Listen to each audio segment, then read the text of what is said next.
আসসালামু আলাইকুম, আমি আসাদ আবির। আমার বাংলা হেল্প চ্যানেলের পক্ষ থেকে সবাইকে স্বাগতম। ইন্টারনেট চালাতে গিয়ে একটা সমস্যার সম্মুখীন আমরা প্রায়ই হয়ে থাকি, সেটা হচ্ছে রাতের বেলায় ইন্টারনেট ছেড়ে দেওয়া। সমস্যাটা যদি শুধুমাত্র রাতের বেলায় হয়ে থাকে তাহলে এর সমাধানটা কিন্তু খুব ইজিলি দেওয়া যাবে। আর যদি সমস্যাটা প্রায় সময় হয়ে থাকে তাহলে এর পিছনে 2 থেকে 3টি কারণ রয়েছে।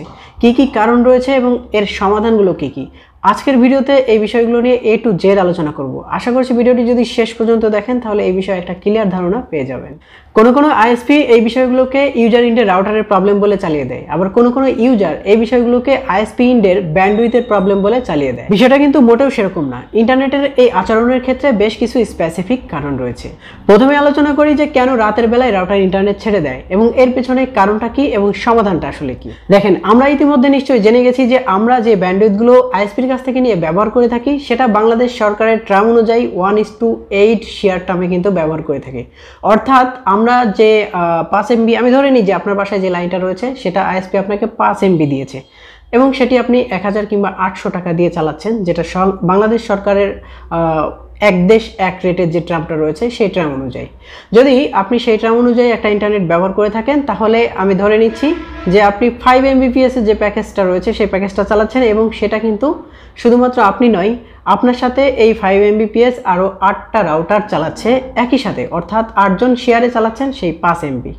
এটা কিন্তু শুধু 5 MBর ক্ষেত্রে নয়, আপনি যদি 10 MB কিংবা 20 MBও চালান তাহলে কিন্তু ওই নিয়মে আপনার সাথে আরও 8 জন একসাথে ইন্টারনেট চালাচ্ছে। ওকে, ধরে নিলাম যে আপনার বাসায় 5 MBর একটা লাইন আছে এবং আপনি ঠিক 8 জন মিলে সেই 5 MB লাইনটা চালাচ্ছেন। এখন দিনের বেলায় আমাদের সাথে যেটা হয় সেটা হচ্ছে আমরা তো দিনের বেলায় বিভিন্ন প্রয়োজনে বাইরে থাকি। যারা স্টুডেন্ট তারা বাইরে থাকি স্টুডেন্টের পড়াশোনার কাজে, যারা কাজকর্ম করি তারা বাইরে থাকি কাজকর্মের কাজে। যাই হোক, বিভিন্ন কাজে কিন্তু আমরা দিনের বেলায় বাইরে থেকে থাকি। এখন যেটা হয় সেটা হচ্ছে দিনের বেলায় আমরা যদি 8 জনের মধ্যে 5 জন বাইরে থাকে এবং 3 জন সেই 5 MB ইন্টারনেট চালায় তাহলে কিন্তু তারা 3 জন যথেষ্ট মোটামুটি ভালো স্পিডেই কিন্তু ইন্টারনেটটা চালাবে এবং আমাদের যে রাউটারগুলো রয়েছে তারাও কিন্তু স্মুথলি আমাদেরকে সার্ভিসটা দিয়ে থাকবে। অপরপক্ষে আমরা যখন সন্ধ্যাবেলায় কাজ শেষ করে সবাই মিলে বাসায় চলে আসছি এবং এই 5 MB ইন্টারনেট 8 জন মিলে চালাতে যাচ্ছি, তখন কিন্তু 5 MB 8 জনকে সার্ভিস দিতে একটু হিমশিম খেয়ে যাচ্ছে এবং সেই ক্ষেত্রে যদি আপনার যে রাউটারটা রয়েছে সেই রাউটারটা তুলনামূলকভাবে অন্যদের চেয়ে দুর্বল হয়ে থাকে তাহলে কিন্তু আপনার রাউটার ইন্টারনেট ছেড়ে দিবে এবং এটাকেই বলা হচ্ছে পিক আওয়ার।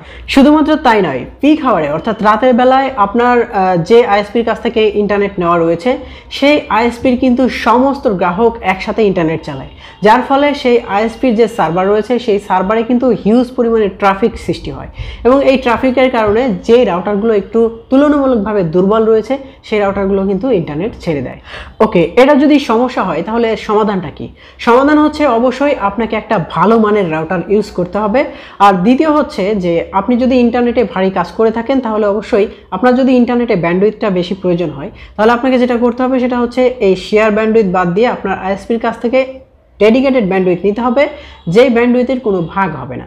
অর্থাৎ আপনি যদি 5 MB শেয়ার ব্যান্ডউইথ চালিয়ে থাকেন সেটা বাদ দিয়ে আপনি যেটা করতে পারেন, যদি আপনি পারেন তাহলে 3 MB ডেডিকেটেড ব্যান্ডউইথ নিতে পারেন, কিংবা যদি আপনি 2 MB ডেডিকেটেড ব্যান্ডউইথ নেন তাহলে কিন্তু আপনার যে ব্যান্ডউইথটা আপনি 2 MB পাবেন সেটা সকালেও যেমন পাবেন বিকালেও কিন্তু সেরকম পাবেন এবং সেই ক্ষেত্রে আপনার রাউটার কিন্তু কখনোই আর আপনার ইন্টারনেট ছেড়ে দিবে না। ওকে, দ্বিতীয় যে কারণটি হতে পারে সেটা হচ্ছে ফল্টি এমসি বা ফল্টি অনুর কারণে। দেখেন, আমাদের রাউটারে যে ইন্টারনেটটা আমরা ব্যবহার করে থাকি সেই ইন্টারনেটটা কিন্তু সরাসরি আইএসপির কাছ থেকে রাউটারে চলে আসে না। সেই ইন্টারনেটটা কিন্তু প্রথমে একটা কনভার্টারে আসে, তারপরে কিন্তু রাউটারে আসে।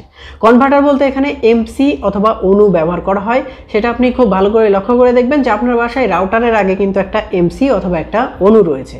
সেই এমসি এবং অনু যদি প্রবলেমেটিক হয়ে থাকে কিংবা কোনো সমস্যাজনিত হয়ে থাকে তাহলে কিন্তু আপনার রাউটারে ইন্টারনেট ছেড়ে দিবে। সুতরাং ইন্টারনেট ছেড়ে দিলে সরাসরি রাউটারের উপরে দোষ না দিয়ে আগে আপনাকে বুঝতে হবে যে আপনার রাউটারের সমস্যা নাকি এমসি বা অনুর সমস্যা। ওকে, এখন প্রশ্ন হচ্ছে যে আপনি কিভাবে বুঝবেন যে আপনার এমসি বা অনুর সমস্যা হয়েছে। ওকে, আমরা যখন একটা লিঙ্ক আপ করে থাকি তখন সেটা যেটা হয় সেটা হচ্ছে আমাদের ডিভাইস থেকে একটা পাওয়ার আসে, অপটিক্যাল পাওয়ার আসে এবং আমাদের লাস্ট ইন্ডে যে এমসি থাকে সেখান থেকেও একটা অপটিক্যাল পাওয়ার বের হয় এবং রিসিভ এবং ট্রান্সমিটের মাধ্যমে একটা লিঙ্ক আপ হয়। তো সেক্ষেত্রে যদি আপনার এমসিটা বা আপনার অনু থেকে অফিসিয়াল যে পাওয়ারটা বের হওয়ার কথা সেই পাওয়ারের চেয়ে বেশি ডিবি পাওয়ার বের হয় তাহলে কিন্তু সেই এমসি বা অনুটা ফল্টি হয়ে গেছে, এটা আমাদেরকে ধরে নিতে হবে। আমরা ফিজিক্যাল কাজ করার সময় অনেক সময় দেখেছি যে একটা এমসি থেকে যদি ডিবি পাওয়ার বেশিও বের হয় অপটিক্যাল পাওয়ার বেশিও বের হয়, তারপরেও কিন্তু সেই এমসি বা অনুটা আপ থাকে, কিন্তু সেক্ষেত্রে ইন্টারনেটের স্পিডটা একেবারেই কমে যায় কিংবা রাউটার সেই ইন্টারনেটটাকে ধরে আবার ছেড়ে দেয়। ওকে, ধরে নিলাম যে আপনার এমসি বা অনুর প্রবলেম, তাহলে আসলে সমাধানটা কি? সমাধান আপনি প্রথমে নিজেই চেষ্টা করবেন। সেটা হতে পারে যে আপনার যে এমসি রয়েছে বা অনু রয়েছে তার সামনে দেখবেন যে একটা কানেক্টর রয়েছে এবং প্যাসকর্ডের একটা মাথা রয়েছে। সেই প্যাসকর্ডের মাথাকে আপনি যদি কোনো হেক্সাজল বা অ্যালকোহল দিয়ে মুছে দিতে পারেন, তাহলে কিন্তু সেখানে যদি ময়লা থাকে, ময়লার কারণেও কিন্তু অনেক সময় ডিবি লস বেড়ে যায়। যদি সেই ময়লাটা পরিষ্কার করে দিতে পারেন, সেক্ষেত্রে কিন্তু আপনার এমসি বা অনুটা ঠিক হয়ে যেতে পারে। এবং সেটা করার পরও যদি না ঠিক হয়, তাহলে আপনাকে এমসি বা অনু চেঞ্জ করতে হবে। তখন আপনাকে আইএসপির সাথে কথা বলতে হবে এবং তারা যে ব্র্যান্ডের এমসি বা অনু কিনতে বলে সেটা কিনে আপনাকে আবার লাগিয়ে দিতে হবে, তাহলে কিন্তু আপনার ইন্টারনেট আবার আগের মতো হয়ে যাবে। ওকে, তৃতীয় আরেকটি যে কারণ হতে পারে সেটা হচ্ছে লো কোয়ালিটির অপটিক্যাল ফাইবার। লো কোয়ালিটির অপটিক্যাল ফাইবার বলতে একটা আইএসপি থেকে আমাদের বাসা পর্যন্ত যে অপটিক্যাল ফাইবার ব্যবহার করে ইন্টারনেটটা এসেছে, সেই ইন্টারনেটের কোয়ালিটি যদি একেবারেই খারাপ হয় কিংবা সেই ইন্টারনেটের যে সেই ফাইবারের যে জোড়াগুলো রয়েছে সেই জোড়াগুলোতে যদি হিউজ পরিমাণে লস থাকে, তাহলে কিন্তু আমাদের রাউটার বা আমাদের অনু থেকে ইন্টারনেট ছেড়ে দিবে। ওকে, এখন প্রশ্ন হচ্ছে যে কিভাবে বুঝবেন যে আপনার বাসা পর্যন্ত যে অপটিক্যাল ফাইবার কেবলটা এসেছে সেটার কোয়ালিটি একেবারে লো। ওকে, এটা বোঝার জন্য একটা উপায় রয়েছে, সেটা হচ্ছে যে আপনার আইএসপি থেকে আপনার বাসা পর্যন্ত যে ফাইবারটা এসেছে সেই ফাইবার ডিবি লসটা আসলে কত রয়েছে সেটা দেখার জন্য আপনাকে যেটা করতে হবে সেটা হচ্ছে আইএসপিকে ডাকতে হবে এবং ডেকে আপনার ফাইবারের মাথায় যে কানেক্টর রয়েছে সেই কানেক্টরের সাথে পাওয়ার মিটার ধরতে হবে। পাওয়ার মিটার ধরে দেখতে হবে যে সেই ডিবি লসটা আসলে কত দূর পর্যন্ত মাইনাসে গিয়েছে এবং সেই পাওয়ারটা আপনার যে লিঙ্ক বাজেট রয়েছে সেই লিঙ্ক বাজেটের চেয়ে বেশি হয়ে গেছে কিনা। এখন আবার কেউ প্রশ্ন করেন না যে লিঙ্ক বাজেটটা কি। লিঙ্ক বাজেট সম্পর্কে এখানে একটা ভিডিও দেওয়া আছে, আপনি আই বাটন থেকে সেই ভিডিওটি দেখে আসতে পারেন। যদি আপনার ফাইবারের লসটা লিঙ্ক বাজেটের চেয়ে অনেক বেশি হয়ে যায়, এটাই হচ্ছে আপনার সমস্যা। তাহলে সমাধান কি? সমাধান হচ্ছে আপনাকে অবশ্যই ফাইবারটা চেঞ্জ করে নিতে হবে। আইএসপিকে বলে আপনার ফাইবারটা চেঞ্জ করে নতুন ফাইবার লাগিয়ে নিতে হবে, তাহলে কিন্তু আপনার সমস্যার সমাধান হয়ে যাবে। ওকে, চতুর্থ এবং সর্বশেষ যে প্রবলেমটি হতে পারে সেটা হচ্ছে প্যাসকর্ড বা ইথারনেট যে কেবল রয়েছে সেই কেবলের কোয়ালিটি যদি খারাপ হয় কিংবা সেই কেবলটা যদি নষ্ট হয়ে যায়, তাহলে কিন্তু এ ধরনের সমস্যা হতে পারে। একটা বিষয় আপনাদেরকে খুবই লক্ষ্য রাখতে হবে, সেটা হচ্ছে আমাদের বাসায় যে অপটিক্যাল ফাইবারটা এসেছে এবং সেই অপটিক্যাল ফাইবারের মাথায় একটা টিজে লাগানো রয়েছে এবং সেই টিজে থেকে ফাইবারের সাথে একটা প্যাসকর্ড লাগানো রয়েছে এবং সেই প্যাসকর্ডের অপর মাথা কিন্তু আমাদের এমসি বা অনুতে লাগানো রয়েছে। এই যে প্যাসকর্ডটা আমরা ব্যবহার করছি সেই প্যাসকর্ডটা কিন্তু কাচের তৈরি। সুতরাং এই প্যাসকর্ডটা যদি আপনি খুব বেশি লুপ করে রাখেন কিংবা কখনো যদি এরকম ভাঁজ হয়ে যায়, তাহলে কিন্তু সেখানে একটা লসের সৃষ্টি হতে পারে এবং আপনার ইন্টারনেট কিন্তু ছেড়ে দিতে পারে। অপরপক্ষে আমরা অনু থেকে বা এমসি থেকে যে রাউটার পর্যন্ত একটা ইথারনেট কেবল ব্যবহার করি, সেই কেবলটাও যদি অনেক সময় ভেঙে যায় কিংবা সেই কেবলের যে কানেক্টরগুলো রয়েছে সেই কানেক্টরগুলো যদি নষ্ট হয়ে যায় কিংবা লুজ হয়ে যায়, তাহলে কিন্তু আমাদের রাউটারের ইন্টারনেট ছেড়ে দিতে পারে।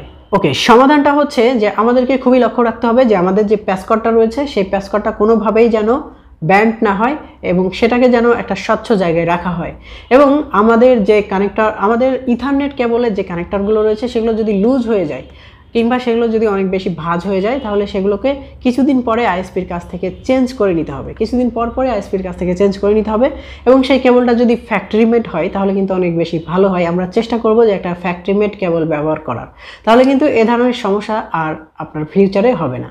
তো এই ছিল মূলত আপনার বাসার যে ইন্টারনেট সেই ইন্টারনেটটা ছেড়ে দেওয়ার মূল কারণ। তো এছাড়াও আরও বেশি কিছু কারণ রয়েছে যেগুলো অত বেশি গুরুত্বপূর্ণ নয়। তো আশা করছি ভিডিওটি ভালো লেগেছে, আর ভিডিওটি যদি ভালো লেগে থাকে অবশ্যই চ্যানেলটা সাবস্ক্রাইব করতে ভুলবেন না। পাশে থাকা বেল বাটনটি অবশ্যই বাজিয়ে দিবেন পরবর্তী ভিডিওর নোটিফিকেশন পাওয়ার জন্য। শেষ করছি আজকের মতো এখানে, দেখা হচ্ছে অন্য কোনো একদিন অন্য কোনো একটা এপিসোডে। ততদিন সবাই সুস্থ থাকবেন, ভালো থাকবেন, আল্লাহ হাফেজ।